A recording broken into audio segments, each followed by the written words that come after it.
আসসালামু আলাইকুম সবাইকে। আমরা প্রত্যেকটা মানুষ কেন জানি যখন খুব একটা ভালো খুব ভালো, আবার যখন খুব একটা খারাপ খুব একটা খারাপ। কিন্তু আমাদের প্রত্যেকের উচিত নিজেদেরকে একটু ব্যালেন্স করা।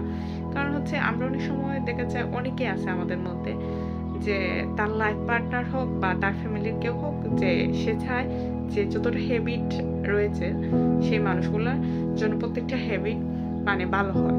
আসলে মানুষ হচ্ছে তো ভালো মন্দ মিলিয়েই। তো আমরা কিভাবে আশা করতে পারি আমাদের ফ্যামিলি মেম্বারদের কাছ থেকে যে সব হ্যাবিট যেগুলা রয়েছে তাদের সব হ্যাবিট গুলার জন্য ভালো একদম পারফেক্ট হয়।